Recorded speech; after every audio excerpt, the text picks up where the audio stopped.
welcome to MzansiOz Diary. My name is Connie. So I thought I should come in here today for you all and just have a look at this market.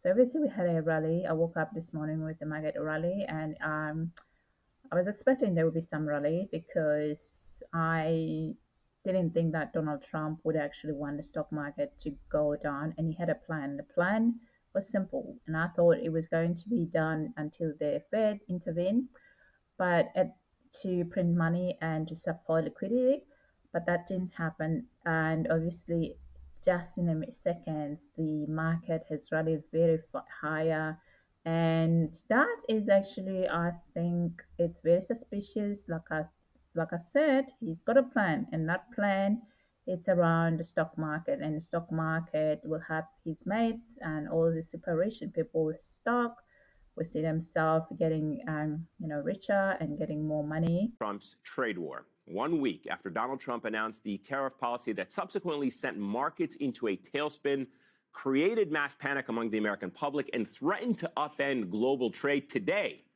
the president blinked and backed down, posting on Truth Social that he would pause the tariffs for most countries for the next 90 days, with the exception of China, raising tariffs on its exports to a total of 125% for retaliating. Of course, this announcement caused the markets to rebound and recover some of its historic losses. The Dow was back over 40,000 today at closing.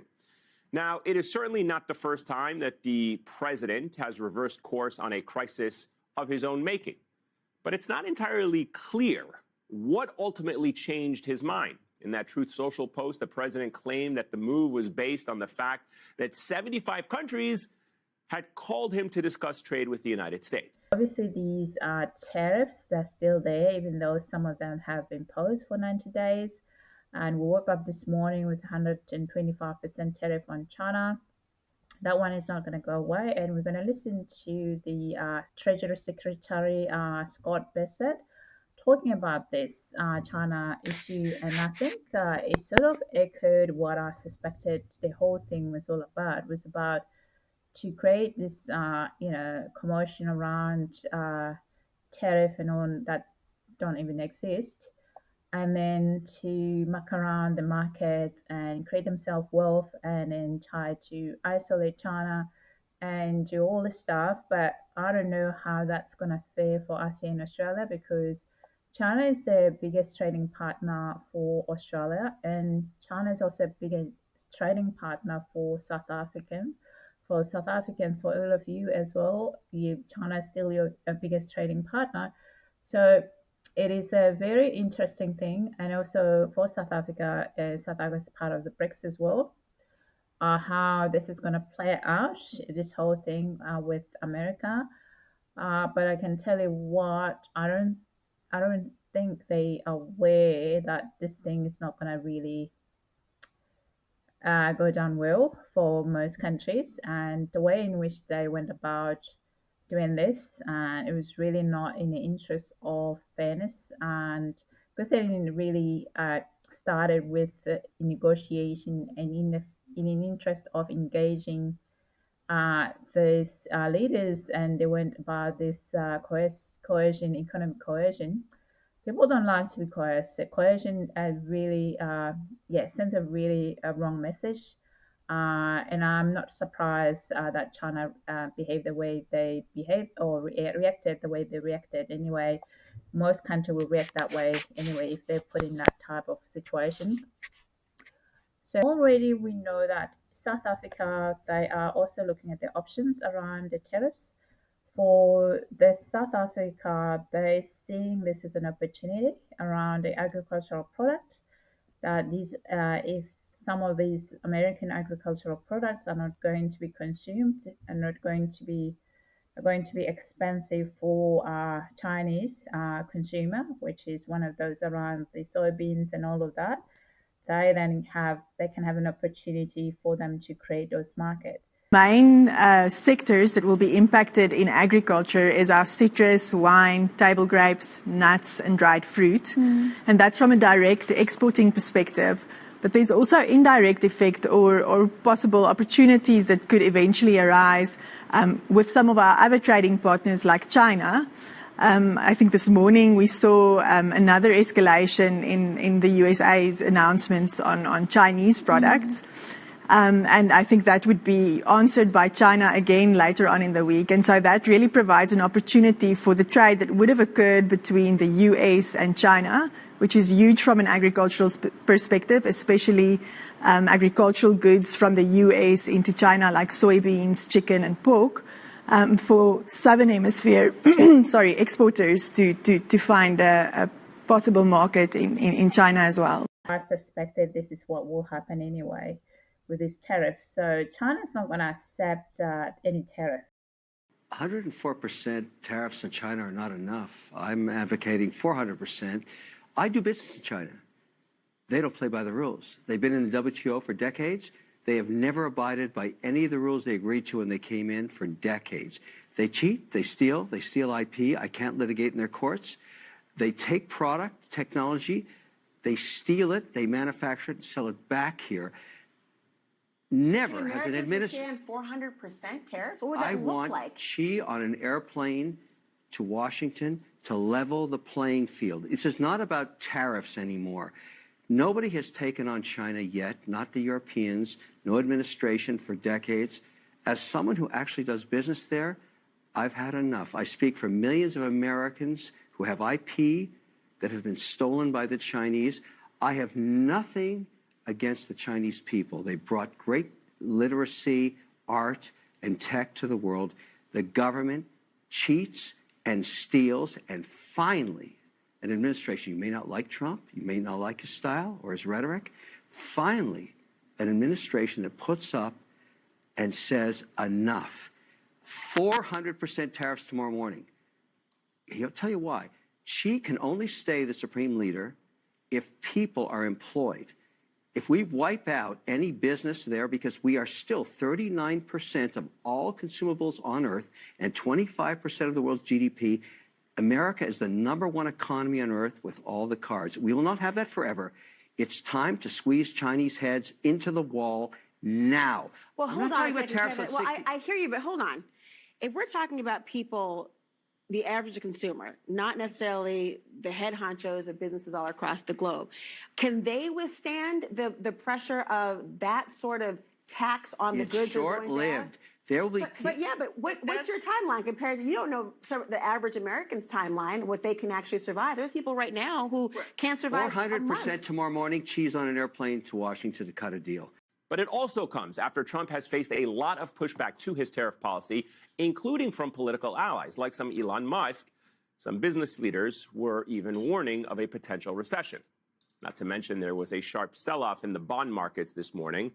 And when asked about the about face that the president did just this afternoon, here is what he had to say. Well, I thought that people were jumping a little bit out of line. They were getting yippy, you know? They were getting a little bit yippy, a little bit afraid. And while Treasury Secretary Scott Bessent claims that this was actually the president's strategy all along, let's not forget that just 24 hours ago, this is what Donald Trump was saying. I do think that the war with the world, which is not a war at all, because they're all coming here. Japan is coming here as we speak. They're in a plane flying, lots of them, all tough negotiators. But things that people wouldn't have given us 2 years ago, wouldn't have even thought of it 2 years ago, 3 years ago, 5 years ago, 7, they're giving us everything. They don't want tariffs on themselves. And it's very simple. We're making deals, and people are paying tariffs. Many countries have. They've ripped us off left and right. But now it's our turn to do the ripping. Tariff, it's about one-to-one, because the business look at tariff as a cost of doing businesses. So they pass it on to the products that as part of what they, cost of doing that business. So if I bought a product that, for example, for iPhone, it's $1,000 US, and I'm an importer of iPhones, and then suddenly my iPhone now becomes a 105 tariff, whatever. That percentage of cost that's added to my iPhone, I'm gonna add that the one-to-one is the same rate of that. So a consumer will actually have a price rise because the consumer is gonna buy the product at high rate at the cost that's gonna cost them huge. It's actually very inflationary. This thing, it's very inflationary. In a way that people don't understand this, and I'm a bit even worried when people say that, oh, the interest rate will come down. No, the interest rate is unlikely to come down if the inflation is higher. Of course, the the economy is not going to grow, but we're going to have an inflation. We're going to see a situation where there's high inflation, there's no economic growth. This is stagflation. Essentially, that's what happened when you see that situation like that, because inflation is really problematic for everybody, not just for the people who are less fortunate than the others, but also the whole economy just becomes really a very difficult moment for the country when you have a high inflation. Everybody suffers due to high inflation. The post of Donald Trump at 9:37 a.m. saying time to buy, and at the same time, Trump then, the tariff post coming in about 118, and you see the surge there of that. I am not a conspiracy theorist, but I just want to get your reaction to that and the way that this day unfolded, the way the markets reacted, more importantly, the timing of this.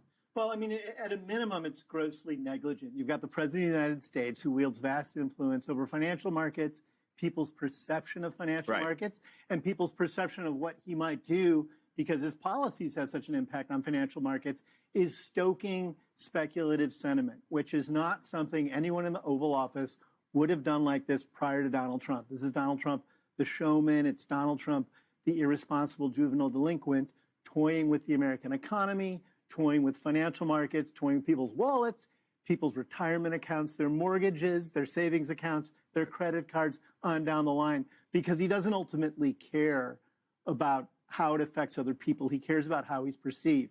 I don't think other countries lobbying him about tariffs is what changed his mind. I suspect financiers and Wall Street professionals got in his ear about the stresses that were in the bond market, the complete chaos that were in the equity markets, and saying if this goes any further, it's not just a recession you're going to kick off single-handedly, it could be a depression. And with that, all of the attendant dislocations around national security and ultimately what it would mean for the Republicans at the polls.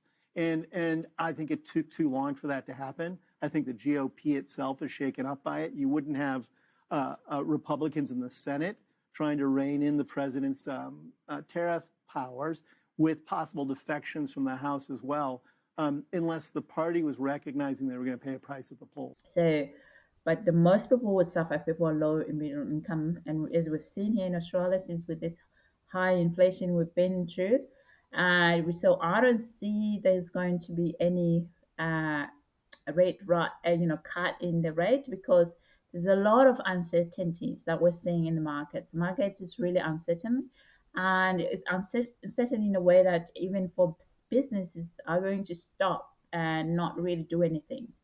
You wouldn't want to be spending or looking at forecasting what you're going to do for next year, because you don't know what will happen next month or the week after, how expensive things are going to be. So things are really tougher. So I think at this stage, what I hear from Treasury Secretary from the U.S., the Scott Barrett, is that they're looking into forming this alliance with themselves and exclude China. But China is actually the biggest power. This is where all the refinery, everything is done in China. So, I mean, how is that going to work? It's like stoking another confrontation. It's the preset for a confrontation that actually didn't exist. Because this tariff, we know that they're non-existent anyway. It's not a tariff. They're just calculating what is a deficit, how much they need to increase their exports into China for them to have a balance of trade. That's it. That's what this formula does. It just do that. So I mean, it's not the way, I mean, they should have gone about doing this. Now they're regretting it. Apparently, for Donald Trump, apparently, yeah, the businesses were ringing and very upset about what he was doing. But we also know that with these tariffs as well, Chinese importers are also going to be feeling not importing anything from America because they're now going to factor in this amount, how much it's going to cost for them. They may actually look at other BRICS partner and try and actually import from there and then not import anything from America. I think we're going to see that kind of situation. Ali, I'm not the only one asking these questions today. Senator Adam Schiff has already begun raising concerns about insider trading. Let's take a listen and get your reaction on the other side. There is just all too much opportunity for people in the White House and the administration to be insider trading, and you can't put it past them for a minute. We can look at eventually what people are buying and selling. This will come out, but an administration that has their own meme coins and is already engaged in self-interested dealing when Elon is doging agencies that are doing oversight of his own businesses, in that kind of corrupt climate, you have to assume the worst, and we're going to try to find out. How does that come out, Ali? How do we begin to find out what actually happened, if anything, here? I mean, the Democrats don't have the power right now to launch these types of investigations, and certainly we're going to rely on good journalism in the coming weeks and perhaps months to find out if there was anything nefarious happening. But how does this come out from a political reality? I don't know what they've done with the Securities and Exchange Commission, but they've actually got super sophisticated software to be able to figure this stuff out within seconds. So if people were trading inappropriately, that will be understood. You'd have to figure out a pattern here, and that's the important part. This is actually chaos. The White House today, Scott Bessent, the White House press secretary, they all described this as the art of the deal and fancy negotiations. This is BS.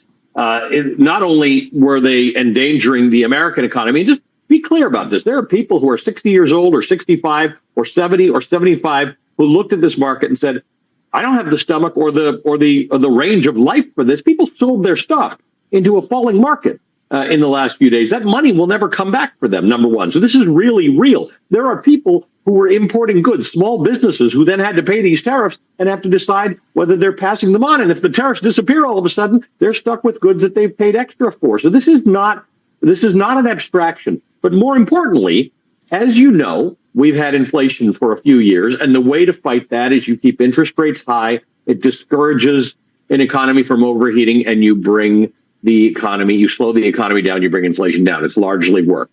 When you have a recession, you take interest rates all the way down, make money cheap to borrow, and people start to borrow it and they spend it. So we can fix a recession almost 100% of the time. Inflation's a little trickier, but it's the opposite thing you do. Donald Trump just talked about this big delegation coming from. And I hope we're not going to see that. But with this president and the people around him, I mean, I just reading yesterday that, even the economic advisor actually doesn't have an economics degree, apparently. He just learned to be an economics through by ordering a book on Amazon. That's the people that are leading us. And that's why we're losing money in super and all this stuff. So I'm so glad that it's gone up, but you got 90 days. And this unhinged person can wake up in the next morning and tweet, and the stock market will go down. Maybe they'll short it again and try and buy as many stock markets then and as many stocks, and knowing that it will come up again because it's a strategy. So you try and unlearn this stuff, so even yourself, you can make yourself some money. But anyway, if you're gonna use your money to buy in a stock, make sure it's not the money that you're gonna use it. You need it anyways. The money you would have used to spend for going on holiday or doing extra things about it. That's how you do it. But I'm not a person who buys stock for short term. I buy stock for long term. So I don't worry if the crypto goes down. I know it'll come up again. So I don't worry. It's not something that I worry about. So Japan. I think all of us of a certain age remember that Japan was going to be the most important economy on earth. When we were kids, not you, Eamon, you're too young, but when we were kids, everything you bought said made in Japan. We were sure Japan was going to be the most important thing in the world. And then they ran into this. They had a recession and inflation at the same time. Economically unsolvable for a decade. And it wrecked Japan for the rest of time. This is not playing around the edges. And by the way, we're supposedly in a national emergency. The reason he did all this is for national security. What's the national security? You put 50% tariffs on Lesotho. All they send us is jeans. Like, what's the national security? I mean, this is such BS, Eamon. And you know, you and I have been in touch. I've been out of the country. I have been dying to get back here to just help people understand that this is nonsense. Listen to nothing that comes out of the White House or the Treasury Secretary or the Commerce Secretary. It's all nonsense. Yeah, thank you guys for listening, and until next time, have a lovely day. Bye.